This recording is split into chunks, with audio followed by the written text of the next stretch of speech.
ಯೇಸು ಕ್ರಿಸ್ತನ ಹೆಸರಿನಲ್ಲಿ ಈ ಸಂಜೆ ಆರಾಧನೆಗೆ ನಿಮ್ಮೆಲ್ಲರನ್ನು ಸ್ವಾಗತಿಸಿ ಪ್ರೀತಿಸಿ ವಂದಿಸುತ್ತೇನೆ. ಕ್ರಿಸ್ತನಲ್ಲಿ ಪ್ರೀತಿಯುಳ್ಳಂತ ಸಭೆಯವರೇ, ನಾವು ಈ ಆರಾಧನೆಯನ್ನು ಪ್ರಾರಂಭ ಮಾಡುವ ಹಾಗೆ ಪ್ರಾರ್ಥನಾ ಪೂರ್ವಕವಾಗಿ ಸಿದ್ಧರಾಗೋಣ, ಪ್ರಾರ್ಥನೆ ಮಾಡಿಕೊಳ್ಳೋಣ. ನಮ್ಮನ್ನು ಬಹಳವಾಗಿ ಪ್ರೀತಿ ಮಾಡುವಂತ ಪರಲೋಕ ತಂದೆಯಾದ ದೇವರೇ, ನಿನ್ನ ನಾಮಕ್ಕೆ ಸ್ತೋತ್ರವನ್ನು ಸಲ್ಲಿಸುತ್ತೇನೆ. ನನ್ನ ಸ್ವಾಮಿ, ಈ ಸಂಜೆ ಆರಾಧನೆಯಲ್ಲಿ ನಿನ್ನ ದಿವ್ಯವಾದ ಪ್ರಸನ್ನತೆಯೊಟ್ಟಿಗೆ, ನಿನ್ನ ಆತ್ಮನ ಅಭಿಷೇಕದ ಒಟ್ಟಿಗೆ, ಆತ್ಮನ ನಡೆಸುವಿಕೆಯಲ್ಲಿ ಈ ಆರಾಧನೆ ನಡೆಸಲ್ಪಡಬೇಕು. ನಿನ್ನ ನಾಮದ ಮಹಿಮೆಗೋಸ್ಕರ ಮಾತ್ರವೇ ಈ ಆರಾಧನೆ ನಡೆಯಬೇಕು. ಎಲ್ಲ ಘನಮಾನ ಮಹಿಮೆ ನನ್ನ ಯೇಸುವಿಗೆ ಮಾತ್ರ ಸಲ್ಲಬೇಕು. ಯೇಸುವಿನ ನಾಮದಲ್ಲಿ ಪ್ರಾರ್ಥನೆಯನ್ನು ಪ್ರಾರ್ಥಿಸಬೇಡುತ್ತೇನೆ, ನನ್ನ ಜೀವವುಳ್ಳ ಪರಲೋಕದ ತಂದೆಯೇ, ಆಮೆನ್.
ಯೇಸು ಕ್ರಿಸ್ತನ ಹೆಸರಿನಲ್ಲಿ ಈ ಸಂಜೆ ಆರಾಧನೆಗೆ ನಮ್ಮ ಮಧ್ಯೆ ದೈವರ ವಾಕ್ಯ ಸಂದೇಶವನ್ನು ಕೊಡುವುದಕ್ಕೋಸ್ಕರ ತಬಿತಾ ಬಸಾಪುರ್ ಅವರು ಬಂದಿರುತ್ತಾರೆ. ಅವರು ದೇವರ ವಾಕ್ಯವನ್ನು ಸಂದೇಶವನ್ನು ಕೊಡುವುದಕ್ಕೆ ಸಿದ್ಧರಾಗಿ ಬಂದಿರುತ್ತಾರೆ. ಪರಿಶುದ್ಧಾತ್ಮನ ದೇವರು ತಾನೆ ಅವರು ಕೂಡ ಮಾತನಾಡಿ ನಮಗೆ ಬೇಕಾಗಿರುವಂತಹ ಆತ್ಮಿಕ ಆಹಾರವನ್ನು, ದೇವರ ವಾಕ್ಯದ ಜ್ಞಾನವನ್ನು, ದೇವರ ವಾಕ್ಯದಲ್ಲಿರುವಂತಹ ರಹಸ್ಯವನ್ನು ಅವರ ಮೂಲಕ ತಿಳಿಯಪಡಿಸುವ ಹಾಗೆ ದೇವರಾತ್ಮನು ತಾನೇ ಅವರನ್ನು ನಡೆಸಲಿ. ಆಮೆನ್. ಪ್ರಾರ್ಥನೆ ಮಾಡೋಣ. ಕರ್ತನೇ, ನನ್ನ ಶರಣನೇ, ನನ್ನ ವಿಮೋಚಕನೇ, ನನ್ನ ಬಾಯಿ ಮಾತುಗಳು, ನನ್ನ ಹೃದಯದ ಧ್ಯಾನವು ನಿನಗೆ ಸಮರ್ಪಕವಾಗಿರಲಿ. ಆಮೇನ್. ಇವತ್ತಿನ ಸಂದೇಶಕ್ಕೋಸ್ಕರ ಆರಿಸಿಕೊಂಡಂಥ ವಾಕ್ಯವು ನಾನೇ ಆರೋಗ್ಯದಾಯಕನು ಎಂಬುದಾಗಿ. ಪ್ರಿಯರೇ, ಇವತ್ತಿಗೆ ಸಮಾಜದಲ್ಲಿ ನಾವು ನೋಡುವುದಾದರೆ ಪ್ರತಿಯೊಬ್ಬ ವ್ಯಕ್ತಿಗೂ ಹಣದಾಸೆಯಾಗಲಿ, ಆಸ್ತಿ ಪಾಸ್ತಿ, ಅಂತಸ್ತು, ಗೌರವ ಇವುಗಳ ಬಳಿಗೆ ಗಮನವೇ ಇಲ್ಲ. ಪ್ರತಿಯೊಬ್ಬ ಮನುಷ್ಯನು ದೇವರ ಕಡೆಗೆ ಮುಖ ಮಾಡಿ ಪ್ರಾರ್ಥಿಸುವುದು ಒಂದೇ ಆಗಿದೆ. ಅದು ಈ ಕೊರೋನಾ ಎಂಬ ಕಾಯಿಲೆಯಿಂದ ನಮ್ಮನ್ನು ನೀನು ಕಾಪಾಡು ಎಂಬುದಾಗಿ ದೇವರ ಕಡೆಗೆ ನಾವು ಬೇಡಿಕೊಳ್ಳುವಂಥವರಾಗಿದ್ದೇವೆ. ಹೌದು, ಈ ಕಾಯಿಲೆಗೆ ಪ್ರತಿಯೊಬ್ಬ ಮನುಷ್ಯನು ಹೆದರಿ ಅಂಜಿ ನಡಗಿದ್ದಾನೆ. ಆದರೆ ನಾವು ದೇವರ ವಾಕ್ಯವನ್ನು ಅನುಸರಿಸಿ ನೋಡುವುದಾದರೆ ಈ ಕಾಯಿಲೆಗಳು ಬರುತ್ತವೆ ಎಂಬುದಾಗಿ ಸತ್ಯವೇದವು ಸತ್ಯವೇದದಲ್ಲಿ ಅನೇಕ ಕಡೆಗೆ ಅದು ಬರೆಯಲ್ಪಟ್ಟಿದೆ. ನಾವು 2ನೇ ಅರಸು 20ನೇ ಅಧ್ಯಾಯ 1-11 ವಾಕ್ಯವನ್ನು ನೋಡುವುದಾದರೆ, ಅಲ್ಲಿ ಅರಸನಾದ ಹಿಜ್ಕೀಯನು ಮರಣಕರವಾದ ವ್ಯಾಧಿಯಿಂದ ಬಳಲುತ್ತಿದ್ದಾನೆ. ದೇವರು ಯೆಶಾಯನಿಗೆ, ನೀನು ಅರಸನ ಬಳಿಗೆ ಹೋಗಿ, ನಿನ್ನ ಆಯುಷ್ಯವು ಮುಗಿದಿದೆ, ನಿನ್ನ ರಾಜ್ಯಾಧಿಕಾರವನ್ನು ಯಾರಿಗಾದರೂ ವಹಿಸಿಕೊಡಲು ನೀನು ವ್ಯವಸ್ಥೆ ಮಾಡು ಎಂಬುದಾಗಿ ಹೇಳಿ ಕಳಿಸುವುದನ್ನು ನಾವು ಕಾಣುತ್ತೇವೆ. ಆಗ ಯೆಶಾಯನು ಹೇಳಿದಾಗ ಹಿಜ್ಕೀಯನು ಗೋಡೆಯ ಕಡೆಗೆ ಮುಖ ಮಾಡಿ ಅಳುತ್ತಾ, ದೇವರೇ, ನಾನು ನಿನಗೆ ವಿರೋಧವಾಗಿ ಯಾವ ಕಾರ್ಯವನ್ನು ಮಾಡಲಿಲ್ಲ, ನೀನು ಮೆಚ್ಚುವಂಥ ಕಾರ್ಯ ಮಾಡಿದ್ದೇನೆ, ದಾನ ಧರ್ಮ ಮಾಡಿದ್ದೇನೆ ಅಂತ ಹೇಳಿ ತುಂಬ ಅಳುತ್ತಾ ಪ್ರಾರ್ಥನೆ ಮಾಡುವಾಗ ದೇವರ ಮನಸ್ಸು ಅಲ್ಲಿ ಬದಲಾವಣೆ ಆಗುತ್ತದೆ. ತಿರುಗಿ ಇನ್ನು ಯೆಶಾಯನು ಅರಮನೆಯ ಹೊಸ್ತಿಲನ್ನು ದಾಟುವುದರೊಳಗಾಗಿಯೇ ತಿರುಗಿ ನೀನು ಹಿಜ್ಕೀಯನ ಬಳಿಗೆ ಹೋಗಿ ಅವನಿಗೆ ನಾನು 15 ವರ್ಷ ಅವನ ಪ್ರಾರ್ಥನೆಯನ್ನು ಕೇಳಿ ನಾನು ಅವನಿಗೆ 15 ವರ್ಷಗಳನ್ನು ಆಯುಷ್ಯನ್ನು ಹೆಚ್ಚಿಸಿದ್ದೇನೆ ಎಂಬುದಾಗಿ ತಿಳಿಸು ಎಂಬುದಾಗಿ ದೇವರ ಆಜ್ಞೆ ಕೊಡ್ತಾನೆ. ಹಾಗಾದರೆ ನಮ್ಮ ಪ್ರಾರ್ಥನೆಯು ದೇವರ ತೀರ್ಮಾನವನ್ನೇ ಬದಲಾಯಿಸುವಂಥದ್ದಾಗಿದೆ ಪ್ರಿಯರೇ. ಆದರೆ ನಮ್ಮಲ್ಲಿ ಭಕ್ತಿ, ನಂಬಿಕೆ, ವಿಶ್ವಾಸ ಬೇಕು ಎಂಬುದಾಗಿ ನಾವು ಹಿಜ್ಕೀಯನ ಒಂದು ಅವನ ನಡತೆಯಿಂದ, ಅವನ ಪ್ರಾರ್ಥನೆಯಿಂದ ನಾವು ಕಂಡುಕೊಳ್ಳುವರಾಗಿದ್ದೇವೆ. ಹೀಗೆ ಆತನು ಮರಣಕರವಾದ ವ್ಯಾಧಿಯಿಂದ ಬಳಲುವಾಗ ಆತನು ದೇವರಿಗೂ ಮೊರೆ ಹೋಗ್ತಾನೆ. ಅದೇ ಅವನು ಯೆಶಾಯನಿಗೆ ಹೇಳಬಹುದಾಗಿತ್ತು, ನೀನು ಪ್ರಾರ್ಥಿಸುವುದು. ಆತನು ತಾನು ಮನನೊಂದು ದೇವರೊಂದಿಗೆ ಹೋರಾಡಿ ಆತನು ತನ್ನ 15 ವರ್ಷ ಆಯುಷ್ಯವನ್ನು ಗೆದ್ದುಕೊಳ್ಳುವಂತನಾಗಿದ್ದಾನೆ. ಹೀಗೆ ನಾವು ಎರಡನೇದಾಗಿ ನೋಡುವುದಾದರೆ, ಹಳೆಯ ಒಡಂಬಡಿಕೆಯಲ್ಲಿ ಈ ಕಾಯಿಲೆಗಳು ಯಾಕೆ ಬರ್ತವೆ ಎಂಬುದಾಗಿ ಸ್ಪಷ್ಟವಾಗಿ ಬರೆದಿರುವುದನ್ನು ನಾವು ಕಾಣುತ್ತೇವೆ. ನಾವು ಯಾಕೆ ಬರುತ್ತವೆ, ಏನು ಮಾಡಿದಾಗ ಈ ಕಾಯಿಲೆಗಳು ಬರುತ್ತವೆ ಅಂತ ಸ್ಪಷ್ಟವಾಗಿ ನಾವು ಕಾಣುತ್ತೇವೆ. ಅದೇ ನಾವು ನೋಡುವಾಗ ಮಿರ್ಯಾಮಳು ದೇವ ಸೇವಕನಾದ ಮೋಶೆಯನ್ನು ಅವರು ಕೇವಲವಾಗಿ ಕಂಡು ಅವನ ಬಗ್ಗೆ ಇಲ್ಲಸಲ್ಲದ ಮಾತನಾಡಿದಾಗ, ನೀನೇ ದೊಡ್ಡ ವ್ಯಕ್ತಿಯನ್ನು, ದೇವರು ನಮ್ಮೊಂದಿಗೂ ಕೂಡ ಮಾತಾಡಿದ್ದಾನೆ, ನಿನ್ನೊಂದಿಗೆ ಮಾತ್ರ ಮಾತನಾಡಿಲ್ಲ ಎಂಬುದಾಗಿ ಅವರು ಜನರ ಮುಂದೆ ಗುಣಗುಟ್ಟುವಾಗ ದೇವರ ಕೋಪ ಅವರ ಮೇಲೆ ಬರುತ್ತದೆ. ತಕ್ಷಣವೇ ದೇವರು ಮೋಶೆಗೆ ಮಿರ್ಯಾಮಳನ್ನು, ಆರೋನನ್ನು ನನ್ನ ಸನ್ನಿಧಿಗೆ ಕರೆದುಕೊಂಡು ಬಾ ಎಂಬುದಾಗಿ ಹೇಳಿ ಅವನು ಮಿರ್ಯಾಮಳಿಗೆ ಹಾಗೂ ಆರೋನನಿಗೆ, ನಿಮ್ಮೊಂದಿಗೆ ನಾನು ಮಾತನಾಡಿರ್ಬೋದು, ಆದರೆ ಮೋಶೆಯು ಎಲ್ಲ ಸೇವಕರಲ್ಲಿ ಈತನು ನನ್ನ ಮನೆಯಲ್ಲಿ ನಂಬಿಕಸ್ಥ. ಎರಡನೇದಾಗಿ ನಾವು ನೋಡುವುದಾದರೆ, ಪ್ರವಾದಿಯಾದ ಎಲೀಷನ ಬಳಿಗೆ ನಾಮಾನನು ಬಂದಾಗ ಅವನು ಕುಷ್ಠರೋಗದಿಂದ ಬಳಲುತ್ತಿರುವಾಗ ಆತನಿಗೆ ನೀನು ಕೊಳಕ್ಕೆ ಹೋಗಿ 7 ಸಾರಿ ಮುಳುಗಿ ನೀನು ಮುಳುಗುವುದಾದರೆ ನೀನು ಸ್ವಸ್ಥನಾಗುತ್ತಿ ಎಂಬುದಾಗಿ ಎಲೀಷನು ಹೇಳುವಾಗ ಆತನು ಆ ಕೊಳದಲ್ಲಿ ಮುಳುಗಿ ಸ್ವಸ್ಥನಾಗಿ ತಿರುಗಿ ಬಂದು ಆತನನ್ನು ಘನಪಡಿಸಿ, ನಾನು ತಂದಂಥ ಬೆಳ್ಳಿ, ಬಂಗಾರ ಹಾಗೂ ವಸ್ತುಗಳನ್ನು ನೀನು ತೆಗೆದುಕೋ ಎಂಬುದಾಗಿ ಹೇಳಿದಾಗ ಎಲೀಷನು, ನನಗೆ ನಿನ್ನಲ್ಲಿಂದ 1 ಬಿಡಿ ಕಾಸು ಕೂಡ ಬೇಡ, ಸ್ವಸ್ಥವಾಗಿ ನಾನು ದೇವರಿಂದ ನಿನ್ನನ್ನು ಗುಣಿಸಲ್ಪಟ್ಟಿದ್ದೇನೆ, ಅದನ್ನು ನೀನು ದೇವರಿಗೆ ಸಮರ್ಪಿಸು ಎಂಬುದಾಗಿ ಹೇಳಿ ಕಳಿಸುವಾಗ ಆತನು ಮುಂದೆ ನಡೆಯುತ್ತಾನೆ. ಮುಂದೆ ನಡೆದಾಗ ಆತನ ಸೇವಕನಾದ ಗೆಹಜಿಯು ಹಣದ ಆಶೆಯಿಂದ ಆತನ ಹಿಂದೆ ಹೋಗಿ, ನನ್ನ ಸ್ವಾಮಿಯರ ಬಳಿಗೆ ಒಂದು ಪ್ರವಾದನಾ ಮಂಡಳಿ ಗ್ರೂಪ್ ಬಂದಿದೆ, ಅದಕ್ಕೋಸ್ಕರ ನೀನು ಸ್ವಲ್ಪ ಬೆಳ್ಳಿ ಹಾಗೂ ಸ್ವಲ್ಪ ಬಟ್ಟೆಗಳನ್ನು ಕೊಡಬೇಕೆಂದು ನನ್ನ ಯಜಮಾನನು ಹೇಳಿದ್ದಾನೆ ಎಂಬುದಾಗಿ ಸುಳ್ಳು ಹೇಳಿ ಆತನಿಂದ ಅವುಗಳನ್ನು ಪಡೆದುಕೊಂಡು ತನ್ನ ಮನೆಯಲ್ಲಿ ಆತನು ಕೂತು ಎಲೀಷನ ಬಳಿಗೆ ಬರುವಂತನಾಗಿದ್ದಾನೆ. ಆಗ ಎಲೀಷನು, ನೀನು ಎಲ್ಲಿ ಹೋಗಿ ಬಂದಿ ಎಂಬುದಾಗಿ ಕೇಳಿದಾಗ, ನಾನು ಎಲ್ಲಿ ಹೋಗಲಿಲ್ಲ, ಇಲ್ಲೇ ನಿನ್ನ ಸನ್ನಿಧಿಯಲ್ಲೇ ಇರುವುದಾಗಿ ಹೇಳುತ್ತಾನೆ. ಆದರೆ ಗೆಹಜಿಯು ನೀನು ಒಂಟೆಯಿಂದ ಇಳಿದು ಬರುವನ್ನು ಎದುರುಗೊಳ್ಳುವುದನ್ನು ನನ್ನ ದಿವ್ಯ ದೃಷ್ಟಿಯಲ್ಲಿ ಕಾಣಲಿಲ್ಲವೆಂದು ಎಣಿಸುತ್ತೀಯಾ ಎಂಬುದಾಗಿ ಹೇಳಿ, ನಾಮಾನ್ಯನಿಗಿರುವ ಕುಷ್ಠವು ನಿನಗೆ ಬರಲಿ ಎಂಬುದಾಗಿ ಆತನು ಹೇಳುವಾಗ ಆ ನಾಮಾನ್ಯನಿಗಿದ್ದಂಥ ಕುಷ್ಠವು ಆ ಗೆಹಜಿಗೆ ಬರುವುದನ್ನು ನಾವು ಕಾಣುತ್ತೇವೆ. ಇಲ್ಲಿ ನಾವು ನೋಡುವುದಾದರೆ ಪ್ರವಾದಿಗೆ ವಿರೋಧವಾಗಿ, ಪ್ರವಾದಿಗೆ ತಿಳಿಯದಂತೆ, ಪ್ರವಾದಿಗೆ ಮಾಡಿದಂಥ ನ್ಯಾಯಕ್ಕೋಸ್ಕರ ಅಲ್ಲಿ ಅವನಿಗೆ ನಾಮಾನನಿಗೆ ಬಂದಂಥ ಕುಷ್ಠ, ಮಹಾರೋಗವಾದ ಕುಷ್ಠವು ಗೆಹಜಿಗೆ ಬಂದದನ್ನು ನಾವು ಕಾಣುತ್ತೇವೆ. ಹೀಗೆ ಪ್ರಿಯರೇ, ನೀವು ಇನ್ನೂ ಎಲೀಷನ ವಿಷಯವಾಗಿ ನೋಡೋದು ಆದರೆ, ಒಂದು ದಿನ ಎಲೀಷನು ತನ್ನ ಪ್ರವಾದನೆಯನ್ನು ಮುಗಿಸಿಕೊಂಡು ಗುಡ್ಡ ಹತ್ತುವಾಗ ಅಲ್ಲಿ ಇರುವಂತಹ ಮಕ್ಕಳು ಬೋಳು ಮುಂಡೆಯವನೇ ಹತ್ತು ಎಂಬುದಾಗಿ ಚೀಡಿಸಿದಾಗ ಎಲೀಷನು ಕೋಪಗೊಂಡು ಅವರಿಗೆ ಶಪಿಸಿದಾಗ ಅಲ್ಲಿರುವ ಕರಡಿಗಳು ಬಂದು ಆ 40 ಮಕ್ಕಳನ್ನು ಸೀಳಿ ಹಾಕ್ತವೆ. ಪ್ರಿಯರೇ, ಈಗ ದೇವರ ಪ್ರವಾದಿಗಳ ಮಾತಿನಲ್ಲಿ ಇಷ್ಟು ಶಕ್ತಿ ಇರುವಂತಹ ದೇವ ಸೇವಕರನ್ನು ನಾವು ಮಾತನಾಡುವುದು, ಅವರ ಬಗ್ಗೆ ಗುಣಗುಟ್ಟುವುದು, ಅವರ ವಿರೋಧವಾಗಿ ಕೆಲಸ ಮಾಡುವುದರಿಂದ ನಾವು ಇಂಥ ಕಾಯಿಲೆಗಳು ಬರುತ್ತೇವೆ ಎಂಬುದಾಗಿ ನಾವು ಕಾಣುತ್ತೇವೆ. ಇನ್ನು ನಾವು ಹಳೆಯ ಒಡಂಬಡಿಕೆಯಲ್ಲಿ ನೋಡುವುದಾದರೆ ಇಸ್ರಾಯೇಲರು ತಮ್ಮ ಪ್ರಯಾಣದಲ್ಲಿ ಮೋಶೆಗೆ ವಿರುದ್ಧವಾಗಿ ಅನೇಕ ಸಾರಿ ಗುಣಗುಟ್ಟಿದ್ದರು. ಅನೇಕ ಕಾಯಿಲೆಗಳನ್ನು ಅವರಿಗೆ ಬಂದವು ಎಂಬುದಾಗಿ ಕಾಣುತ್ತೇವೆ. ಅದರಲ್ಲಿ ಆತನು ಗುಣಗುಟ್ಟುವಾಗ ಅಲ್ಲಿ ಉರಿಮಂಡಲಗಳ ಹಾವುಗಳು ಬಂದು ಅನೇಕ ಸಾವಿರಾರು ಜನರಿಗೆ ಕಚ್ಚಿ ಅವರು ಪ್ರಾಣ ಹೋಗುವುದನ್ನು ನೋಡುವಾಗ ಮೋಶೆಯು ಒಂದು ತಾಮ್ರದ ಸರ್ಪವನ್ನು ಮಾಡಿ ಎತ್ತರವಾದ ಒಂದು ಪ್ರದೇಶದಲ್ಲಿ ಇಟ್ಟಾಗ ಅದನ್ನು ನೋಡಿದಂಥ ಪ್ರತಿಯೊಬ್ಬ ಇಸ್ರಾಯೇಲರು ಬದುಕುವುದನ್ನು ನಾವು ಕಾಣುತ್ತೇವೆ. ಹಾಗಾದರೆ ಪ್ರಿಯ, ಇವೆಲ್ಲ ಸಂಗತಿಯನ್ನು ಹಳೆಯ ಒಡಂಬಡಿಕೆಯಲ್ಲಿ ನೋಡುವಾಗ ನಾವು ಮಾಡುವ ಪಾಪದ ನಿಮಿತ್ತ, ನಾವು ಮಾಡುವ ದೇವರ ಸೇವಕರ ವಿರೋಧವಾಗಿ ಮಾತನಾಡುವುದರ ನಿಮಿತ್ತ, ಹಾಗೂ ದೇವರ ವಾಕ್ಯವಾಗಿ ವಿರೋಧವಾಗಿ ಮಾತನಾಡುವುದರ ನಿಮಿತ್ತ, ದೇವರ ಆಲಯದ ವಿಷಯವಾಗಿ ವಿರೋಧವಾಗಿ ಮಾತನಾಡುವುದರ ನಿಮಿತ್ತ ಈ ಎಲ್ಲ ಕಾಯಿಲೆಗಳು ಬಂದು ಎಂಬುದಾಗಿ ಸ್ಪಷ್ಟವಾಗಿ ನಾವು ಹಳೆಯ ಇನ್ನೂ ಅನೇಕ ಸಂಗತಿಗಳಿಂದ ನಾವು ಕಾಣುತ್ತೇವೆ ಪ್ರಿಯರೇ.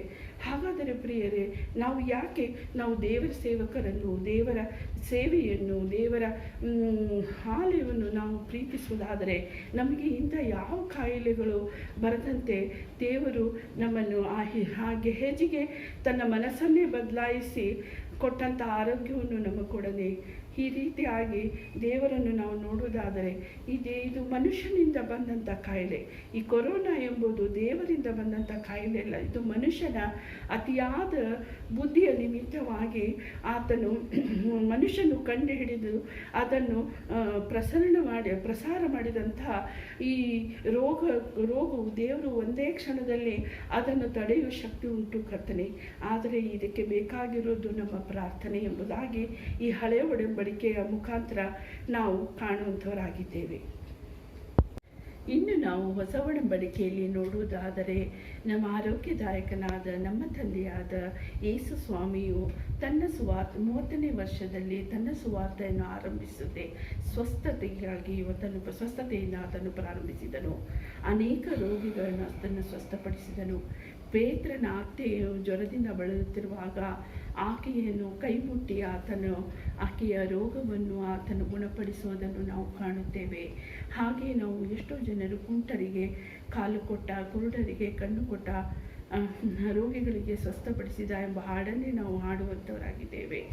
ಅನೇಕರನ್ನು ಆತನು ಬಾಯಿ ಮಾತಿಗಳಿಂದಲೂ ಸ್ವಸ್ಥಪಡಿಸಿದ. ಮುಟ್ಟಿ ಕೂಡ ಬಾಯಿ ಮಾತಿನಿಂದ ಒಂದು ಮಗಳು 12 ವರ್ಷದಾದಂಥ ಮಗಳನ್ನು ಆತನು ಬರೀ ಬಾಯಿ ಮಾತಿನಿಂದ ಅವಳನ್ನು ಎದ್ದೇಳು ಎಂಬುದಾಗಿ ಹೇಳುವಾಗ ಸತ್ತಂಥ ಹುಡುಗಿ ಕೂಡ ಎದ್ದಿರುವುದನ್ನು ನಾವು ಕಾಣಿಸ್ತೇವೆ.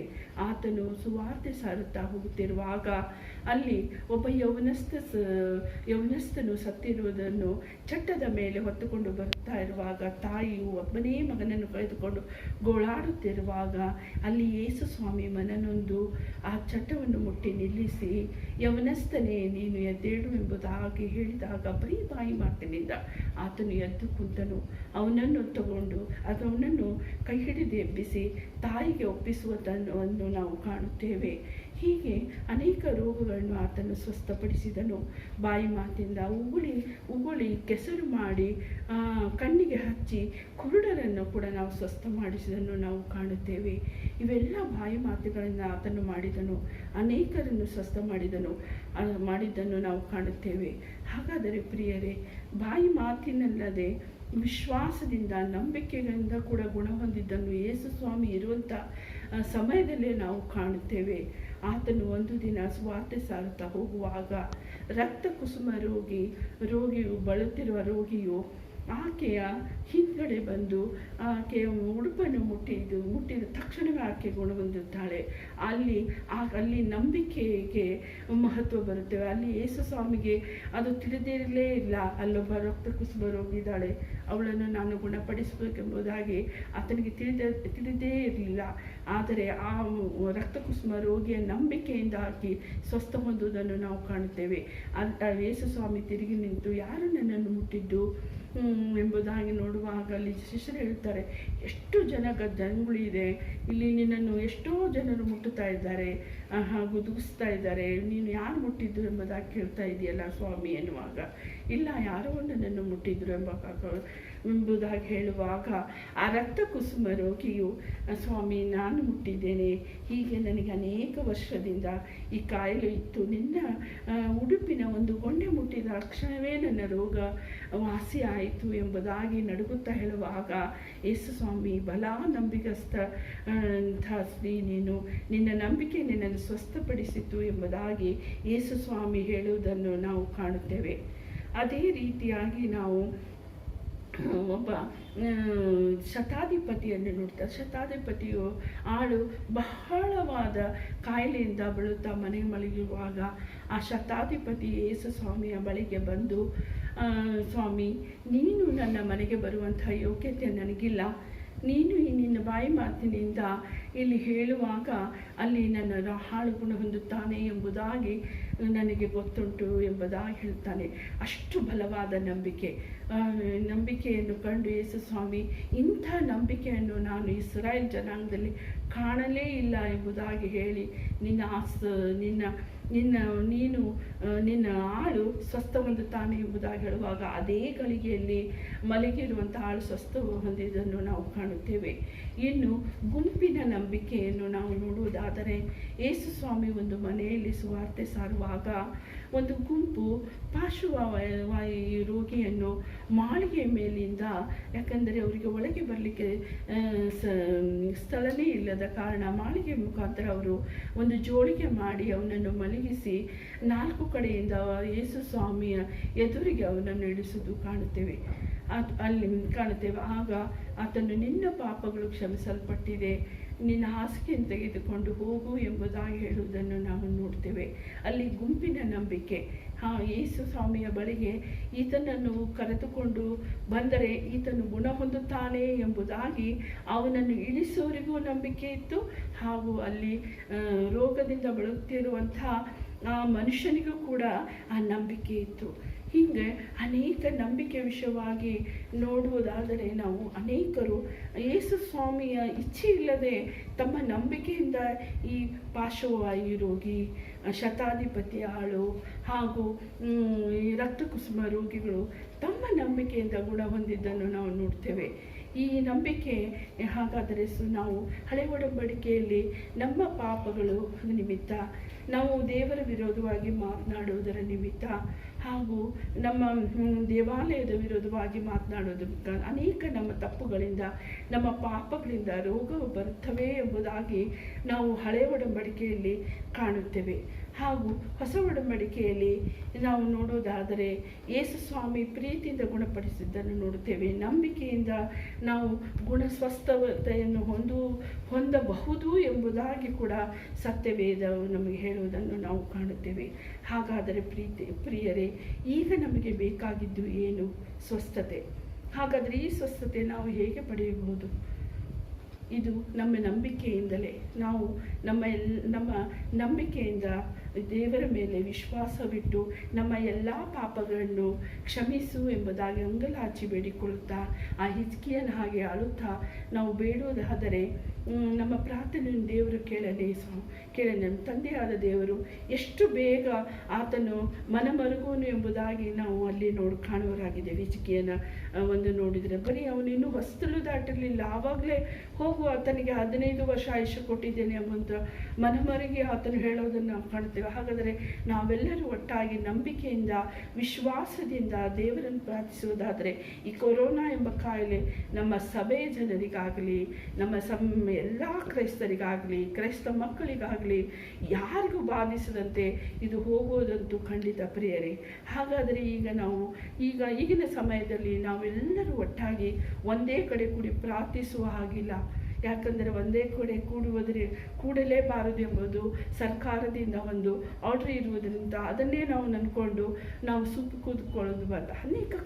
ಅನೇಕ ರೀತಿಯಿಂದ ನಾವು ಪ್ರಾರ್ಥಿಸಲು ನಮಗೆ ಬೇಕಾದಂಥ ಒಂದು ವ್ಯವಸ್ಥೆ ಮಾಡಿಕೊಂಡು ಎಲ್ಲರನ್ನು ರಿಕ್ವೆಸ್ಟ್ ಮಾಡಿಕೊಂಡು ಒಂದೇ ಸಮಯಕ್ಕೆ ಎಲ್ಲರೂ ಒಟ್ಟಾಗಿ ಕೂಡಿಕೊಂಡು ಒಂದೇ ವಿಷಯವಾಗಿ ನಮ್ಮ ಮನೆಗಳಲ್ಲಿಯೇ ನಾವು ಪ್ರಾರ್ಥಿಸುವುದಾದರೆ ದೇವರು ನಮ್ಮ ಪ್ರಾರ್ಥನೆಯನ್ನು ಕೇಳನೆ ಪ್ರಿಯರೇ.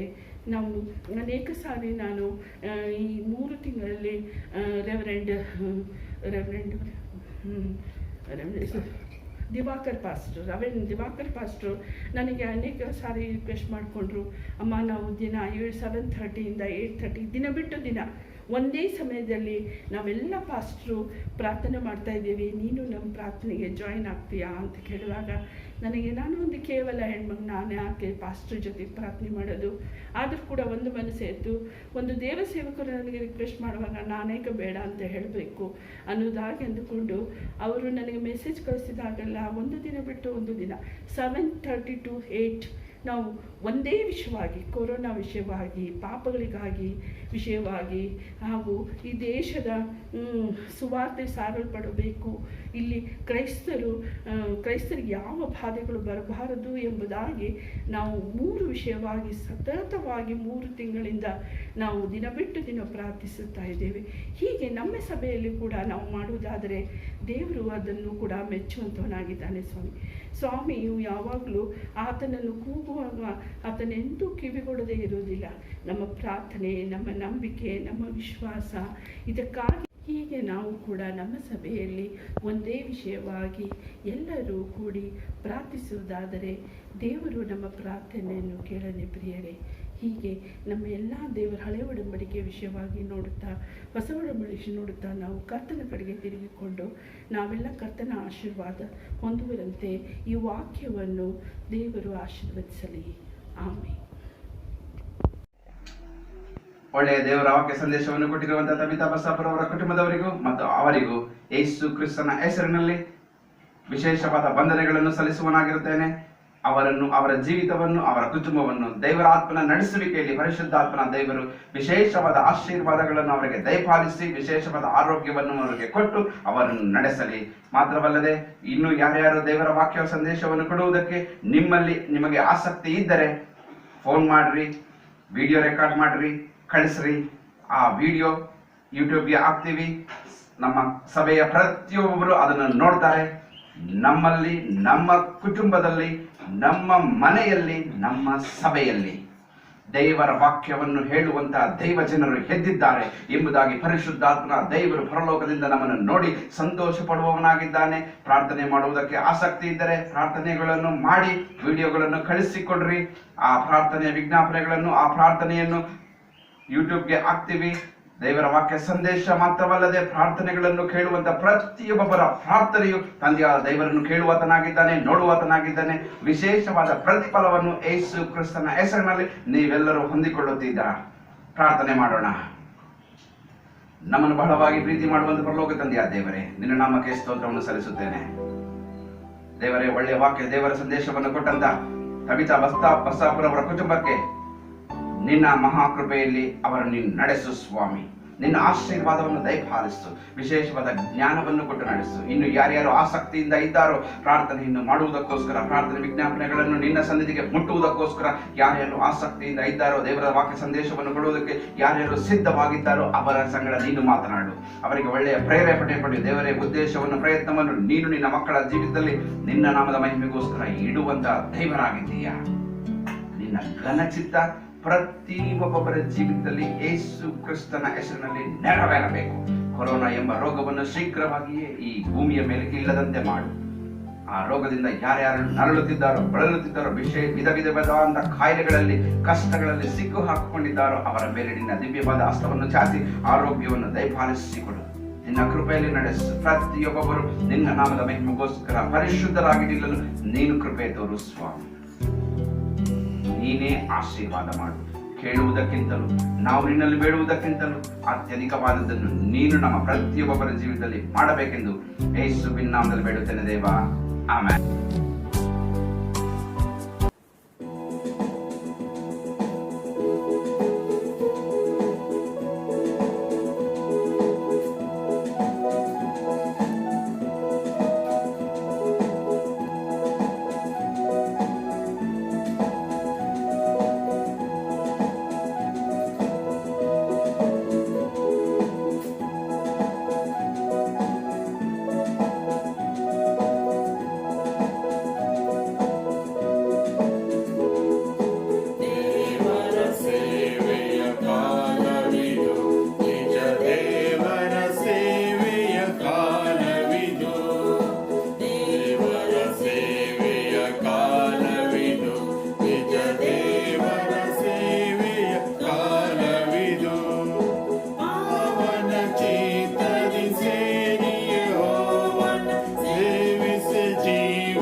ಕೊನೆಯದಾಗಿ ಕರ್ತನು ಕಳಿಸಿಕೊಟ್ಟ ಪ್ರಾರ್ಥನೆಯನ್ನು ಎಲ್ಲರೂ ಒಟ್ಟಾಗಿ ಹೇಳೋಣ. ಪರಲೋಕದಲ್ಲಿರೋ ನಮ್ಮ ತಂದೆಯೇ, ನಿನ್ನ ನಾವು ಪರಿಶುದ್ಧವೆಂದೆನಿಸಲ್ಪಡಲಿ, ನಿನ್ನ ರಾಜ್ಯವು ಬರಲಿ, ನಿನ್ನ ಚಿತ್ತವು ಪರಲೋಕದಲ್ಲಿ ನೆರವೇರುವ ಪ್ರಕಾರ ಭೂಲೋಕದಲ್ಲಿಯೂ ನೆರವೇರಲಿ. ನಮ್ಮ ಅನ್ನದ ಆಹಾರವನ್ನು ಇವತ್ತು ದಯಪಾಲಿಸು. ನಮಗೆ ತಪ್ಪು ಮಾಡಿದವರನ್ನು ನಾವು ಕ್ಷಮಿಸಂತೆ ನಮ್ಮ ತಪ್ಪುಗಳನ್ನು ನೀನು ಕ್ಷಮಿಸು. ನಮ್ಮನ್ನು ಶೋಧನೆಯೊಳಗೆ ಸೇರಿಸದೆ ಕೇಳಿನಿಂದ ತಪ್ಪಿಸು. ಯಾಕೆಂದರೆ ರಾಜ್ಯವು, ಬಲವು, ಮಹಿಮೆಯು ಸದಾಕಾಲವು ನಿನ್ನದೇ ಸ್ವಾಮಿ. ಆಮೇನ್. ಅಂತ್ಯಾಶೀರ್ವಾದವನ್ನು ಹೊಂದಿಕೊಳ್ಳೋಣ. ನಮ್ಮ ಕರ್ತನಾದ ಯೇಸು ಕ್ರಿಸ್ತನ ಕೃಪೆಯು, ತಂದೆಯಾದ ದೇವರ ಪ್ರೀತಿಯು, ಪರಿಶುದ್ಧಾತ್ಮನ ದೇವರ ಅನ್ಯೋನ್ಯತೆ, ಶಾಂತಿ, ಸಮಾಧಾನ, ವಿಶೇಷವಾದ ಆರೋಗ್ಯ ನಮ್ಮೆಲ್ಲರ ಒಟ್ಟಿಗೂ ಸದಾಕಾಲವು ನಿತ್ಯ ನಿರಂತರವು ನೆಲೆ ಇರಲಿ. ಆಮೇನ್.